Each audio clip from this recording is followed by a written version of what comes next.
இந்தியாவிலிருந்து வெளிநாடுகளுக்கு 2000 கோடி ரூபாய் மதிப்பிலான போதைப் பொருள் கடத்தலுக்கு மூளையாக செயல்பட்ட திமுக அயலக அணி துணை அமைப்பாளராக இருந்த ஜாஃபர் சாதிக்கை போலீசார் வலைவீசி தேடி வருகின்றனர். தனது சகோதரர்கள் மைதீன் மற்றும் சலீம் ஆகியோருடன் இணைந்து ஜாஃபர் சாதிக் கடத்தலில் ஈடுபட்டது விசாரணையில் அம்பலமாகியுள்ளது.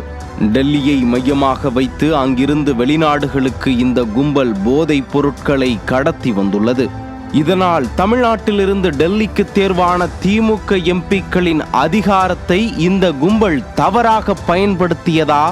தமிழகத்தில் திமுக ஆட்சிக்கு வந்ததில் இருந்து போதைப் பொருள் நடமாட்டம் அதிகரித்ததற்கும் இந்த கும்பலுக்கும் நெருங்கிய தொடர்பு இருக்கிறதா? சட்டம் ஒழுங்கு சிதைய திமுக மறைமுகமாக உதவியதா? இவை எல்லாவற்றையும் விட 2000 கோடி ரூபாய் வரை இந்த கும்பல் போதைப் பொருள் கடத்தி லாபம் அடைந்துள்ளது. இந்த பணம் திமுகவில் முதலீடு செய்யப்பட்டுள்ளதா? இந்த இடத்தில்தான் பிரதானமாக ஒரு கேள்வி எழுகிறது. அண்மையில் தேர்தல் பத்திரம் மூலம் திமுக 600 கோடிக்கும் மேல் பலனடைந்தது அம்பலமானது. போதைப் பொருள் கடத்தலில் கிடைத்த பணம் தேர்தல் பத்திரம் மூலமாக திமுகவில் சேமித்து வைக்கப்பட்டுள்ளதா என்ற பெரிய சந்தேகம் இந்த இடத்தில் பிரதானமாக எழுகிறது.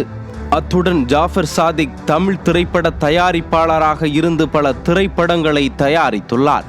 போதைப் பொருள் கடத்தியும் திரைப்படம் தயாரித்ததால் கிடைத்த பணத்தையும் இந்த கும்பல் வெளிநாடுகளில் முதலீடு செய்துள்ளதாக கூறப்படுகிறது. இதனால் ஹவாலா மற்றும் சட்டவிரோத பணப்பரிமாற்றம் நடைபெற்று இருப்பதால் அமலாக்கத்துறையினரும் விசாரணையை தொடங்கியுள்ளனர். இதன்படி திமுகவை சேர்ந்த பலரும் சிக்குவார்கள் என கூறப்படுகிறது. ஜாஃபர் சாதிக் விவகாரம் இந்திய அளவில் விவாதத்தை கிளப்பியுள்ளதால் தற்போது திமுகவின் அடிப்படை உறுப்பினர் பொறுப்பிலிருந்து நீக்கப்பட்டுள்ளார். இத்தனை ஆண்டுகளாக நீக்கப்படாமல் விவகாரம் விஸ்வரூபம் எடுத்ததால் நீக்கப்பட்டிருப்பது பொதுமக்களிடையே சந்தேகத்தை ஏற்படுத்துகிறது. அதிகார துஷ்பிரயோகம், ஹவாலா, சட்டவிரோத பணப்பரிமாற்றம், போதைப் பொருள் கடத்தல் என பல புள்ளிகள் திமுக அயலக அணி துணை அமைப்பாளர் ஜாஃபர் சாதிக்கை மையமாக வைத்து இணைவதால் திமுகவில் அடுத்தடுத்து பல புள்ளிகள் சிக்குவார்கள் என்று கூறப்படுகிறது. நியூஸ் ஜே செய்திகளுக்காக மரிய ரீகன் சாமி கண்ணு.